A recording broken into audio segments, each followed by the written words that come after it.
And then we finished earlier because the film crew came in for that production, and they came in and they set up. And what was interesting, I found, was that they had, in terms of extras, they had about a bay's worth of people that were the audience and some people standing. But what they did in post-production was they made it look like the theatre was full. And of course they saved a lot of money as well. Great, so welcome to the theatre. What's it made of predominantly? It's made of wood, it's made from oak. And primarily it's made from what's called green oak, which is the centre of the tree, because it's softer and easier to work with. The theatre was made, or the vision for this theatre was held by a man called Sam Wanamaker. He was an American actor and director, a man called, from Chicago. And he came to London and he was surprised there wasn't a theatre dedicated to the work of Shakespeare. So he set about researching Shakespeare's original globe and raising money in order to rebuild the theatre. Now it's important to Sam Wanamaker and his team of craftsmen. Not only did he want it to be authentic, or as authentic as possible for the actors and for the audience watching, but he actually wanted the building itself to be as authentic as possible. So all the wood that you see here is all hand cut. There was a team of something like 40 carpenters working on the construction at any one time. And rather than using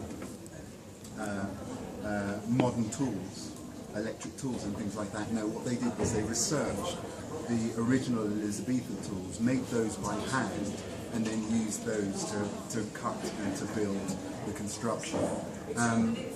There's very few nails in the construction of the globe. The only place where you find nails are in the floorboards and in the seats, and then high up in the roof rafters. Otherwise, what you find are lots of these pegs. Now, these are made from elm, a slightly softer wood.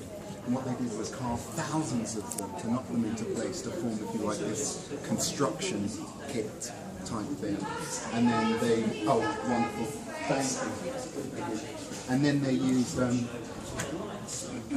plaster, lime, and animal hair to form the walls. Yeah. The bricks that formed the foundation. Each of those bricks is individually made. They made something like 36,000 of them. So what I love about this theatre is it's, if you like, a custom-made theatre. It's a hand-built theatre. What were some of your thoughts or impressions of the theatre? Yeah. It seemed a little smaller than what I pictured. Just give me an indication if it was smaller than you imagined. Ah, must be. What about if it's bigger than you thought? What about if you don't get scary? Let me ask you this then. I'll give you a heads up and I'll say that audience members can stand in and around the stage area. Yeah? This area here is called the yard. And the audience members that stand in the yard are called groundlings. Okay? Are you guys watching? Are you standing? Yeah. Ah, the best place to be. In a bit we'll go down and you'll have a preview of what it's like to stand. But this is the yard. So what I want to ask you is, how many people do you think this theatre can hold? 2,000? Who said 2,000? 2,000. That's a good guess, but less. 1,500. About 1,500 or 1,600. What that means is we can have 500 groundlings that will stand all the way around the stage. You'll see them when you see the show. We can have 1,000 audience members in the rest of the galleries. Yeah? Put that into context. If you go down about 10 minutes down the river, you come to this country's National Theatre, the Royal National Theatre. In their main playing space, it's a space called the Olivier, named after Laurence Olivier, famous actor. In their space, they can hold 1,582. So this theatre is actually as big, or slightly bigger than the National Theatre. But I think the shape of it is quite deceptive, and it makes it feel much more enclosed and smaller than it actually is. In Shakespeare's time, the groundlings also had another name. They're known as the penny stinkers. What does that say? They smelled. Yeah, lowest members of society. Some of the poorest and illiterate would stand in the yard.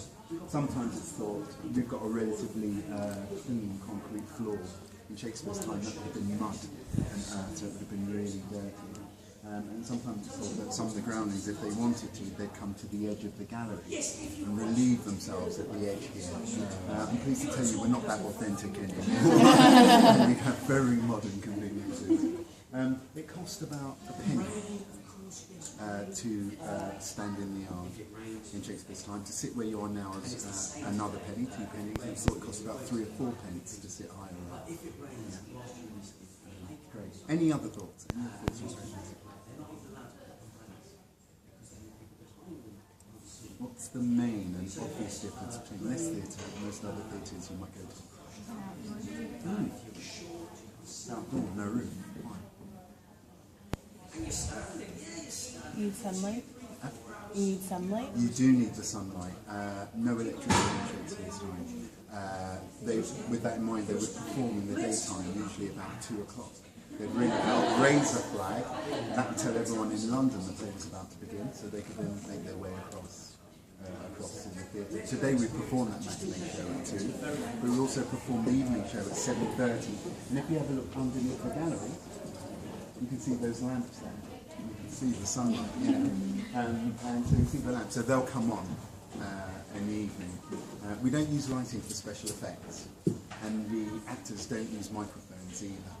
So it's all about the actors' craft and working their bodies and their voices in order to use the space. Interestingly, there's no roof, and I find that really quite interesting because I've been in places, for example, The Tempest, where it's been, raining, but there's something really lovely when you have lots of talk or lots of imagery about the elements, when you're actually open to the elements as well. The Tempest features a big storm. And so those moments where it was raining, yes, it's uncomfortable for the groundlings, but it just adds another dimension to the show. Any other thoughts?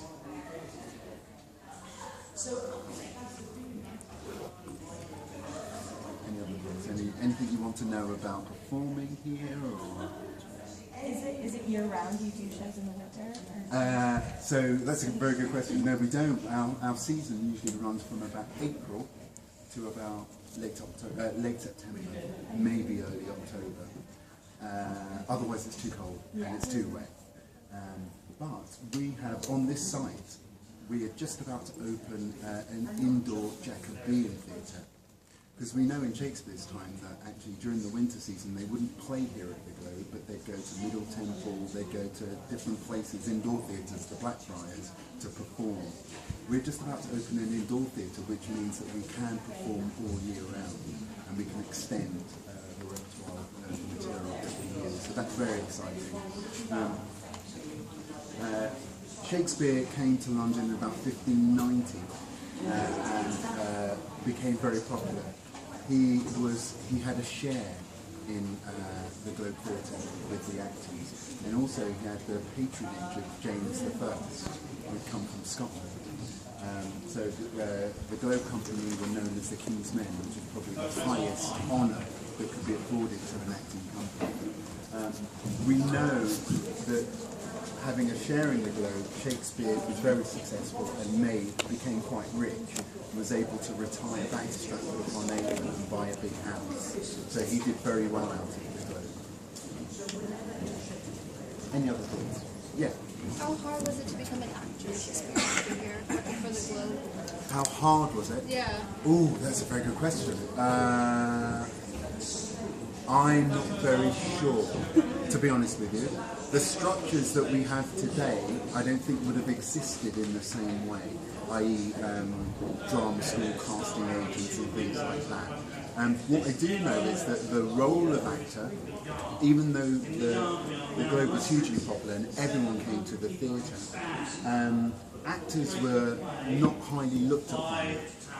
They were revered for the stories that they told and for their performances, but in social life they weren't really respected. So the profession of actor was considered very close to being a vagabond. In some ways that's why women weren't allowed onto the stage, because it was viewed that that was definitely not a place that women could perform. You know, the actors would wander, but the Globe was slightly different because the actors that were here also had an investment, a moiety, an investment in the theatre. So they began to, with the King's patronage, they had more of an honour to be an actor.